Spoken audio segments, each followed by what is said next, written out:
ਮਸੀਹ ਯਸੂ ਦੇ ਵਿੱਚ ਤੁਹਾਡੀ ਸਲਾਮਤੀ ਹੋਵੇ। ਤੇ ਅਸੀਂ ਤੁਹਾਨੂੰ ਯਸੂ ਦੀ ਜ਼ਿੰਦਗੀ ਇਤਵਾਰ ਦਾ ਬਾਈਬਲ ਸਟੱਡੀ ਪ੍ਰੋਗਰਾਮ ਪੰਜਾਬੀ ਬਜ਼ਰੀਆ JCDC ਪ੍ਰੋਡਕਸ਼ਨ ਵਿੱਚ ਖੁਸ਼ ਆਮਦੀਦ ਕਹਿੰਦੇ ਹਾਂ।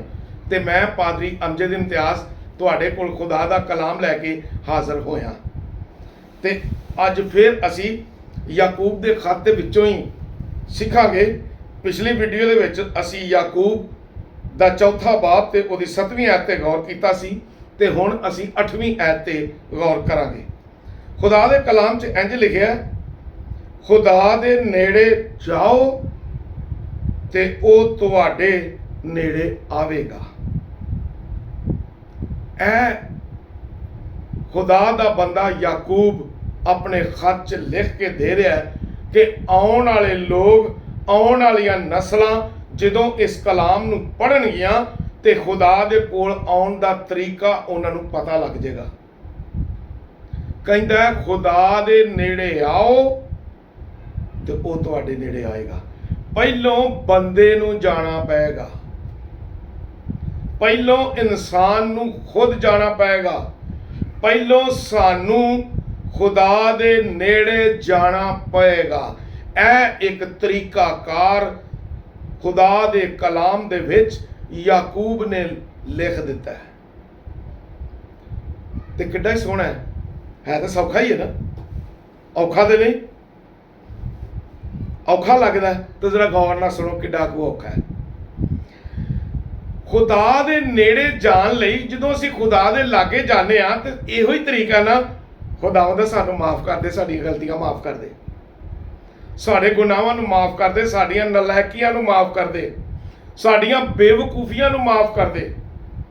ਉਹ ਨਲਾਇਕੀਆਂ, ਉਹ ਬੇਵਕੂਫੀਆਂ, ਉਹ ਗਲਤੀਆਂ, ਉਹ ਗੁਨਾਹ ਜਿਹਦੇ ਨਾਲ ਅਸੀਂ ਨਾਪਾਕ ਹੋਏ ਆ, ਜਿਹਦੇ ਨਾਲ ਅਸੀਂ ਗੁਨਾਹਗਾਰ ਠਹਿਰੇ ਆ। ਤੂੰ ਸਲੀਬ ਤੇ ਸਾਡੇ ਲਈ ਜਾਨ ਦਿੱਤੀ, ਸਾਡੇ ਗੁਨਾਹਾਂ ਦਾ ਕਫਾਰਾ ਦੇ ਦਿੱਤਾ, ਸਾਡੀ ਮੌਤ ਤੂੰ ਲੈ ਲਈ, ਤੂੰ ਸਲੀਬ ਤੇ ਸਾਡੇ ਲਈ ਮਰ ਗਿਆ। ਤੂੰ ਨੇ ਬਾਪ ਕੋਲ ਆਪਣੀ ਜਾਨ ਦੀ ਕੁਰਬਾਨੀ ਦੇ ਕੇ ਸਾਨੂੰ ਅਬਲੀਸ ਕੋਲੋਂ ਛੁਡਾ ਲਿਆ। ਸਾਡੇ ਗੁਨਾਹ ਮਾਫ ਹੋ ਗਏ, ਸਾਡੀਆਂ ਗਲਤੀਆਂ ਮਾਫ ਹੋ ਗਈਆਂ, ਸਾਡੀਆਂ ਨਲਾਇਕੀਆਂ ਮਾਫ ਹੋ ਗਈਆਂ। ਤੇ ਵੱਡਾ ਕੰਮ ਜਿਹੜਾ ਕੀਤਾ ਹੀ ਖੁਦਾਵੰਦਾ, ਤੂੰ ਸਾਨੂੰ ਰਾਸਤਬਾਜ਼ ਠਹਿਰਾ ਦਿੱਤਾ। ਤੇ ਜਦੋਂ ਅਸੀਂ ਜਾਣਦੇ ਹਾਂ, ਮਾਫੀ ਮੰਗਦੇ ਹਾਂ ਤੇ ਅਸੀਂ ਇਹ ਈਮਾਨ ਰੱਖਦੇ ਹਾਂ ਕਿ ਖੁਦਾ ਨੇ ਸਾਨੂੰ, ਯਿਸੂ ਮਸੀਹ ਨੇ ਸਾਨੂੰ ਰਾਸਤਬਾਜ਼ ਠਹਿਰਾ ਦਿੱਤਾ ਹੈ। ਯਿਸੂ ਮਸੀਹ ਦੀ ਕੁਰਬਾਨੀ ਨਾਲ ਅਸੀਂ ਰਾਸਤਬਾਜ਼ ਬਣ ਗਏ ਹਾਂ, ਅਸੀਂ ਮੁਕੱਦਸ ਕਰ ਦਿੱਤੇ ਗਏ ਹਾਂ, ਅਸੀਂ ਸਾਫ਼ ਕਰ ਦਿੱਤੇ ਗਏ ਹਾਂ। ਤੇ ਖੁਦਾ ਦੇ ਲਾਗੇ ਜਦੋਂ ਜਾਵਾਂਗੇ ਤੇ ਖੁਦਾ ਮਾਫ ਕਰਦਾ ਹੈ ਤੇ ਫਿਰ ਖੁਦਾ ਵੀ ਲਾਗੇ ਆਉਂਦਾ ਹੈ। ਮੁਸਰਫ ਬੇਟੇ ਦੀ ਬੜੀ ਮਿਸਾਲ ਹੈ ਸਾਡੇ ਕੋਲ ਸਮਝਣ ਲਈ। ਮੁਸਰਫ ਬੇਟਾ ਗੰਦਾ, ਮੰਦਾ, ਬਦਬੂ ਆਉਣ ਡਈ ਹੈ, ਵਾਲ ਵਧੇ ਨੇ, ਦਾੜੀ ਵਧੀ ਹੈ, ਬਦਨ ਦੇ ਉੱਤੇ, ਜਿਸਮ ਦੇ ਉੱਤੇ ਮੋਟੀ ਮੋਟੀ ਮੈਲ ਦੀ ਤਹਿ ਬਣੀ ਹੋਈ ਹੈ। ਕਿੰਨੇ ਦਿਨ ਹੋ ਗਏ ਨਹਾਤਾ ਨਹੀਂ, ਕੱਪੜੇ ਗੰਦੇ ਨੇ, ਇੰਨੀ ਬਦਬੂ ਆਉਂਦੀ ਹੈ।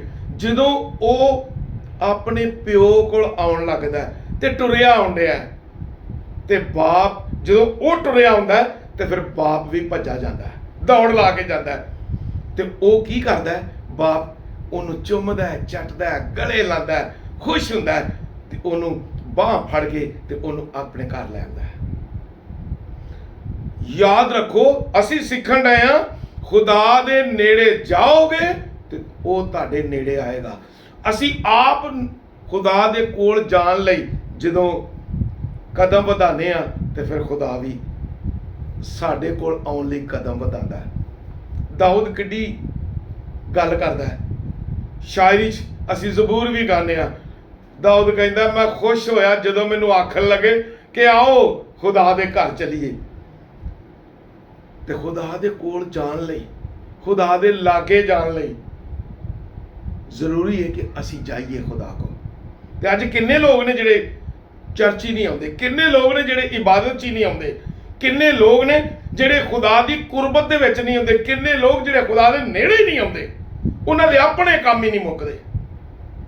ਤੇ ਜੇ ਆਪਣੇ ਕੰਮ ਨਹੀਂ ਮੁੱਕਦੇ ਤਾਂ ਖੁਦਾ ਵੀ ਕਹਿੰਦਾ ਮੇਰੇ ਕੰਮ ਵੀ ਨਹੀਂ ਮੁੱਕਦੇ। ਉਹ ਇੰਤਜ਼ਾਰ ਜ਼ਰੂਰ ਕਰਦਾ, ਲੇਕਿਨ ਜਿਹੜਾ ਬੰਦਾ ਖੁਦਾ ਦੇ ਕੋਲ ਜਾਣ ਲਈ ਕਦਮ ਵਧਾਉਂਦਾ ਹੈ, ਇੱਕ ਪੈਰ ਪੁੱਟਦਾ ਹੈ, ਤੇ ਖੁਦਾ ਵੀ ਤੁਰਨਾ ਸ਼ੁਰੂ ਕਰ ਦਿੰਦਾ ਹੈ। ਖੁਦਾ ਵੀ ਇਹ ਵੇਖ ਲੈਂਦਾ ਕਿ ਇਹ ਬੰਦੇ ਦੀ ਨੀਅਤ ਹੋ ਗਈ ਹੈ ਮੇਰੇ ਕੋਲ ਆਉਣ ਦੀ, ਤੇ ਖੁਦਾ ਵੀ ਭੱਜ ਕੇ ਜਾ ਕੇ ਗਲੇ ਲਾ ਲੈਂਦਾ। ਤੇ ਜਦੋਂ ਗਲੇ ਲੱਗਦਾ ਤੇ ਫਿਰ ਉਹਦੇ ਗੁਨਾਹਾਂ ਤੋਂ ਉਹਦੀਆਂ ਗਲਤੀਆਂ ਨਹੀਂ ਵਹਿੰਦਾ, ਉਹਦੀ ਮੈਲ ਨਹੀਂ ਵਹਿੰਦਾ, ਉਹਦੀ ਬਦਬੂ ਨਹੀਂ ਵਹਿੰਦਾ, ਗਲੇ ਲਗਾਉਂਦਾ ਤੇ ਚੁੰਮਦਾ ਤੇ ਪਿਆਰ ਕਰਦਾ ਹੈ। ਕਿਉਂ? ਉਹਨੇ ਸਾਡੇ ਗੁਨਾਹਾਂ ਦਾ ਕਫਾਰਾ ਦੇ ਦਿੱਤਾ ਹੈ।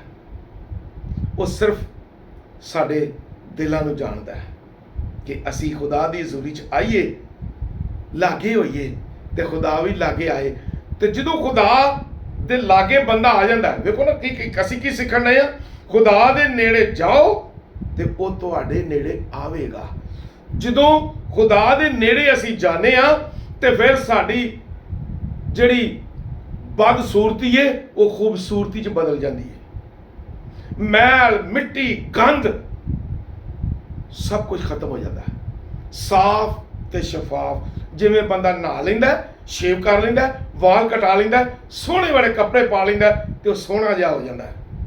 ਐਸੇ ਤਰ੍ਹਾਂ ਹੀ ਜਦੋਂ ਅਸੀਂ ਖੁਦਾ ਦੇ ਹਜ਼ੂਰੀ ਜਾਂਦੇ ਹਾਂ, ਖੁਦਾ ਦੇ ਕੋਲ ਜਾਂਦੇ ਹਾਂ, ਤੇ ਯਾਦ ਰੱਖੋ ਫਿਰ ਸਾਡੀ ਰੂਹ ਜਿਹੜੀ ਹੈ ਨਾ ਉਹ ਵੀ ਸੋਹਣੀ ਹੋ ਜਾਂਦੀ ਹੈ, ਖੂਬਸੂਰਤ ਹੋ ਜਾਂਦੀ ਹੈ, ਤੇ ਚੰਗੀ ਲੱਗਦੀ ਹੈ, ਤੇ ਮਜ਼ਬੂਤ ਵੀ ਹੁੰਦੀ ਹੈ।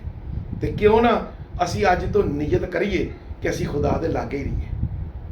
ਜਿਹੜੇ ਖੁਦਾ ਤੋਂ ਦੂਰ ਨੇ ਖੁਦਾ ਦੇ ਲਾਗੇ ਆ ਜਾਣ, ਤੇ ਜਿਹੜੇ ਖੁਦਾ ਦੇ ਕੋਲ ਨੇ ਪਹਿਲੇ ਹੀ ਹੋਰ ਲਾਗੇ ਹੋ ਜਾਣ। ਜਦੋਂ ਖੁਦਾ ਦੇ ਕੋਲ ਹੋਵੋਗੇ ਤੇ ਸਾਡੀਆਂ ਜ਼ਰੂਰਤਾਂ ਵੀ ਆਪੇ ਪੂਰੀਆਂ ਹੋਣਗੀਆਂ। ਸਾਡਾ ਖਿਆਲ ਰੱਖਣ ਵਾਲਾ ਵੀ ਖੁਦਾਵੰਦ ਹੈ, ਸਾਡੇ ਤੇ ਇਬਲੀਸ ਵੀ ਅਟੈਕ ਨਹੀਂ ਕਰੇਗਾ, ਇਸ ਲਈ ਕਿ ਖੁਦਾ ਖੁਦ ਮੁਕਾਬਲਾ ਕਰੇਗਾ। ਅਸੀਂ ਪਹਿਲੀ ਅੱਜ ਇਹੀ ਸਿੱਖਿਆ ਸੀ ਨਾ, ਸ਼ੈਤਾਨ ਦਾ ਮੁਕਾਬਲਾ ਕਰੋ, ਇਬਲੀਸ ਦਾ ਮੁਕਾਬਲਾ ਕਰੋ ਤੇ ਉਹ ਤੁਹਾਡੇ ਤੋਂ ਭੱਜ ਜਾਏਗਾ। ਜਦੋਂ ਸਾਨੂੰ ਪਤਾ ਹੈ ਕਿ ਸਾਡਾ ਖੁਦਾ ਸਾਡੇ ਨਾਲ ਹੈ, ਅਸੀਂ ਖੁਦਾ ਦੇ ਲਾਗੇ ਆ, ਤੇ ਜੇ ਇਬਲੀਸ ਦਾ ਮੁਕਾਬਲਾ ਕਰਾਂਗੇ ਤੇ ਫਿਰ ਉਹ ਭੱਜ ਜਾਏਗਾ, ਕਿਉਂ ਉਹਨੂੰ ਪਤਾ ਲੱਗ ਜਾਂਦਾ ਕਿ ਇਹਦੇ ਨਾਲ ਕੌਣ ਤੇ ਇਹਦੇ ਪਿੱਛੇ ਕੌਣ ਹੈ। ਇਹਦੀ ਬੈਕ ਬੜੀ ਅੱਛੀ ਹੈ, ਇਹਦੇ ਨਾਲ ਖੁਦਾ ਹੈ। ਮੈਂ ਥੋੜਾ ਜਿਹਾ ਕਰਨ ਲੱਗਾ ਤੇ ਖੁਦਾ ਨੇ ਮੈਨੂੰ ਸਜ਼ਾ ਦੇਣੀ ਹੈ, ਮੈਂ ਤੇ ਹਾਰਿਆ ਹੋਇਆ ਵਾਂ, ਮੈਂ ਮੁਕਾਬਲਾ ਪਹਿਲਾਂ ਵੀ ਨਹੀਂ ਕਰ ਸਕਦਾ ਸਾਂ ਤੇ ਹੁਣ ਵੀ ਨਹੀਂ ਕਰ ਸਕਾਂਗਾ। ਇਸ ਲਈ ਖੁਦਾ ਸਾਨੂੰ ਹੌਸਲਾ ਵੀ ਦੇ ਰਿਹਾ ਕਿ ਇਬਲੀਸ ਦਾ ਮੁਕਾਬਲਾ ਕਰੋ ਤੇ ਤੁਹਾਡੇ ਤੋਂ ਭੱਜ ਜਾਏਗਾ। ਤੇ ਉਸ ਤੋਂ ਪਹਿਲਾਂ ਕਹਿੰਦਾ ਖੁਦਾ ਦੇ ਤਾਬੇ ਹੋਵੋ। ਤੇ ਜ਼ਰਾ ਅਗਲੀ ਆਇਤ 'ਚ ਅਸੀਂ ਸਿੱਖਿਆ ਖੁਦਾ ਦੇ ਲਾਗੇ ਆਓ, ਖੁਦਾ ਦੇ ਨੇੜੇ ਆਓ ਤੇ ਖੁਦਾ ਵੀ ਤੁਹਾਡੇ ਲਾਗੇ ਤੇ ਨੇੜੇ ਆਏਗਾ। ਜੇ ਤੁਸੀਂ ਸਮਝ ਗਏ ਹੋ ਨਾ ਇਸ ਗੱਲ ਨੂੰ, ਤੇ ਫਿਰ ਤੁਹਾਡਾ ਟਾਰਗੇਟ, ਤੁਹਾਡੀ ਮੰਜ਼ਿਲ ਖੁਦਾ ਹੈ। ਇਸ ਲਈ ਕਿ ਜ਼ਿੰਦਗੀ ਦੇ ਵਿੱਚ ਤੁਸੀਂ ਆਪਣੇ ਖੁਦਾ ਦੇ ਲਾਗੇ ਹੀ ਰਹਿਣਾ, ਖੁਦਾ ਦੇ ਕੋਲ ਹੀ ਜਾਣਾ, ਖੁਦਾ ਨਾਲ ਹੀ ਗੱਲਾਂ ਕਰਨੀਆਂ ਨੇ। ਇੰਜ ਰਹਿਣਾ ਜਿਵੇਂ ਬਾਗ ਏਦਨ ਦੇ ਵਿੱਚ ਆਦਮ ਤੇ ਹਵਾ ਖੁਦਾ ਦਾ ਇੰਤਜ਼ਾਰ ਕਰਦੇ ਹਨ ਤੇ ਗੱਲਾਂ ਕਰਦੇ ਹੁੰਦੇ ਹਨ ਉਹਦੇ ਨਾਲ। ਜਦੋਂ ਅਸੀਂ ਜ਼ਿੰਦਗੀ ਇੰਜ ਦੀ ਬਣਾ ਲਾਂਗੇ ਤੇ ਫਿਰ ਖੁਦਾ ਦੀਆਂ ਬਰਕਤਾਂ ਵੇਖਿਆ ਜੇ ਕਿੰਨੀਆਂ ਨੇ, ਫਿਰ ਖੁਦਾ ਦਾ ਫਜ਼ਲ ਵੇਖਿਆ ਜੇ ਕਿੰਨਾ ਹੈ, ਤੇ ਫਿਰ ਕਿਵੇਂ ਖੁਦਾ ਸਾਨੂੰ ਮਹਿਫੂਜ਼ ਰੱਖਦਾ ਹੈ। ਤੇ ਮੈਂ ਈਮਾਨ ਰੱਖਣਾ ਕਿ ਤੁਸੀਂ ਇਹ ਗੱਲਾਂ ਸਮਝ ਗਏ ਹੋ, ਇਸ ਲਈ ਕਿ ਇਹ ਸਾਰੀਆਂ ਗੱਲਾਂ ਖੁਦਾ ਦੇ ਨੇੜੇ ਰਹਿਣ ਦੀਆਂ ਤੇ ਬਰਕਤਾਂ ਵੀ ਨੇੜੇ ਰਹਿਣ ਦੀਆਂ ਨੇ। ਖੁਦਾ ਤੁਹਾਨੂੰ ਬਰਕਤ ਦੇਵੇ ਤੇ ਇਸ ਕਲਾਮ ਤੇ ਅਮਲ ਕਰਨ ਦੀ ਤੌਫੀਕ ਦੇਵੇ। ਆਮੀਨ।